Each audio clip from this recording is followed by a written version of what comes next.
All right, welcome back. Let's take a look at games happening this weekend. But just before that, we'll go a little bit ahead, preview some games in the Champions League or the Champions League semi-final, and then we get to the league. Yeah. So Tuesday and Wednesday, it's going to start with Arsenal up against PSG. Yep. And I'm looking forward to exciting football. What are your thoughts, Arsenal versus PSG? The two sides that have never won the Champions League before. So and they both played in finals, yes, yeah? they did. Okay. Yeah, and Mikel Arteta played for Paris Saint-Germain. Enrique played for Barcelona. So let's see how that goes. It's just going to be a very dicey one. I think for the first time, this is going to be a 50-50 game. Yes, you know what PSG would offer you, all-out attack. They lost to Nice. And even though they started a lot of their first-team players. Yeah, it ended their 30 games on 30 game unbeaten run. Yeah, so good for them. But when I saw the lineup, I was thinking he would use a second-string side. I saw Dembele, Kvaratskhelia, I saw Doué. I was like, Oga, why you carry your first? You need them in that momentum. Because I know, but 2-3, the momentum is last week. Okay, well. You won't want them to cool off. Let their jets continue to fly. Yeah, and they lost against Nice. You know, I'm sure they'll just take it in good faith. Yeah, it's not. I know about Arsenal fans. If I message me that now this PSG, now so this PSG want to play us now. Look at them. Look, it's not by that. You just see on that day, the team on first 10 minutes, 3 goals. So all-out attack against a very defensively structured. I like the way you put that. You know, you look at from the back, despite not having Gabriel, they are solid. From Saliba to Timber to Kivio. Kivio now is even coming into his stride, you know, and getting more confident every game. You look at Paris Saint-Germain, that front three, you have Kvaratskhelia, you have Doué, or it's Bakola, or it's Dembele. You know, another. Then in midfield too, where I'm going to be very keen is the midfield battle. Where you have Fabian Ruiz, you have João Neves and Vitinha. While for Arsenal, you have Declan Rice, Odegaard and Partey. The cook. Yes. Yeah, so let's see how that battle will be won. Will Mikel Arteta go through the wingers more, or Paris Saint-Germain are going to bust the midfield? Okay, the first leg is, of course, at the Emirates Stadium. Yeah. What are your predictions? What are your thoughts for this one? I think both sides will score. Paris Saint-Germain, they're not as toothless as Real Madrid. Paris Saint-Germain will definitely score at the Emirates. I don't see Arsenal holding them over 2 legs. Do you say high-scoring game? I don't think it might be high scoring. Not so much, because there won't be so many opening. It's going to be a very tactical game because Enrique is quite tactical, and Arteta too has been doing the same too, especially this season. So it's going to be a case where who is going to outsmart the other person with tactics here, but we'll see goals. All right, let's go. Barca will be up against Inter Milan. Inter Milan lost to AC Milan in the cup. No, those are their kryptonite. So I won't take this it too season serious. it's been 5 matches straight that AC Milan has had the upper hand. And either a draw or a win. Yes, they've had the upper hand and all of that. But of course, Barca, of course, with all that was happening, in spite of everything, they've just been managing to get the wins as it were. They have 1-0. That's it. In fact, if they've gone to the points where they scored that goal, don't overextend yourself. That's the test of champions. If you want to win trophies, it doesn't have to be rosy all the time. It's not every game you win 4-0, 2-0. If it's 1-0 that will do it for you, just keep on grinding that result and getting your points. It's as simple as that. So, what do you think is going to happen in this match? Against Inter Milan, again, another game where you're seeing an all-out attacking team against a team that is very structured and quite balanced from defense to midfield to attack. The 3-5-2 formation somehow, and Zaghi has been beautiful. Lautaro Martinez and Thuram up front, they can cause havoc any day, anytime. Don't forget Çalhanoğlu and Mkhitaryan, those two old heads. They know how to. Especially Çalhanoğlu. Yes, they know how to control the tempo of a game, when to speed it up or when to slow it down. So, and let's give it to Barcelona to this season. They have arsenals that they can definitely hurt you. You talk of Pedri, you talk of Lamine Yamal, you talk of Rafinha. The only thing that will work against them now in this game is the experience of Lewandowski that will be missing. Exactly. The injury there.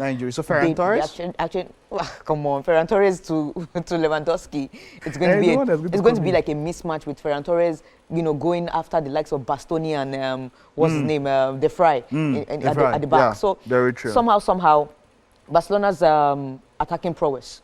I think their both games will not be very high scoring. Yeah, it won't. It's going to be. Very high scoring. We're down to the last 4 where everybody wants to make it to the final. Any of them can win this. And anybody can win it. So it's going to be very tactical and very cautious. Both sides will be looking out for each other, watching out for each other. Nobody wants to make mistakes. And I think that's also where mistakes will start happening. When you don't want to make mistakes. When you don't want to make mistakes, and then you go all right, so let's get to the weekend games, of course, straight up. Chelsea are up. The lineup is up. Let's take a look at who is available. They're up against Everton. And, of course, the normal guys are in there.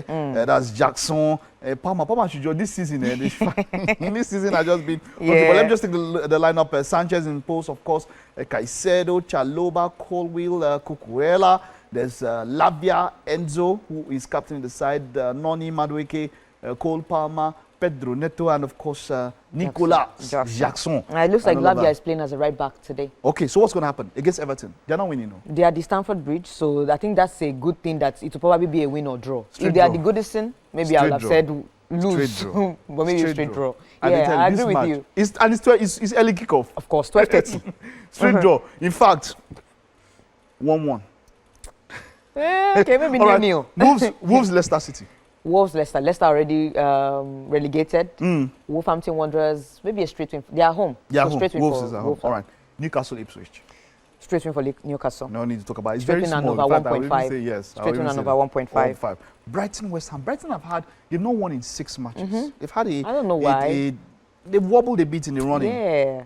I think I'll just go with both teams to score here. West Ham somehow under Graham Potter beginning to find their feet. Small. Okay. So both teams to score. All right. Southampton, of course, have been relegated with 2 players in the Super Eagles there. Yeah. That's talking about Joe Aribo and of course Paul Onuachu. Yeah, I think Fulham over 0.5. Fulham over 0.5. Yeah. Okay. Or Fulham makes 2. You just want to be. But then, when you have nothing to lose again. Yes, you could just go all out. Yeah, exactly. So they might just spoil Fulham's party. Yes, it might just be a game where, what are you defending? Go out. The deed is done. The deed is done, exactly. Yeah. Just go out. That's what I expect. So I want to see Fulham attacking side. Forget goals. defense. Just give us goals in that match. All right? Tomorrow, Bournemouth will take on Manchester United. They will defeat United. So 1x for Bournemouth.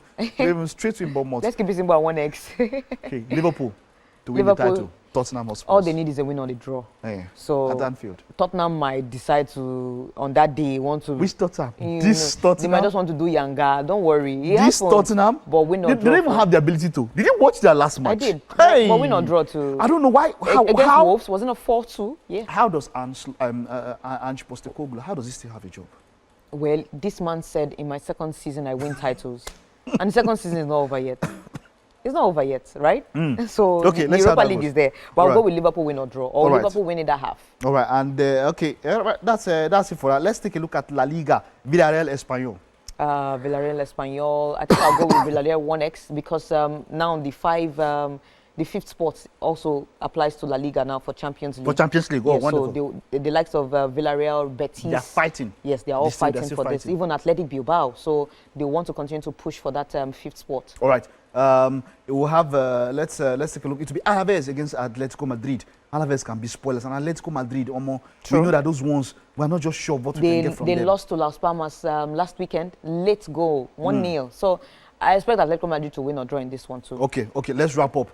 Real Madrid, that's the upper week. Week. All right, it's been a wonderful time. Thank you so much, Teresa, for being on the show. Thank you very much. And we're looking forward to El Clasico. That's the major talking point for this night. Tonight, enjoy 9 football. PM. Wonderful. I think I'll go with goals here. Both teams to score. Both teams to score. I don't know who will win or who will lose. Over 2. Yeah, not even over 2. Just to make it safe. Thank you so much, Teresa. It's been a wonderful show. Thank you. I'll see you next week. Bye-bye.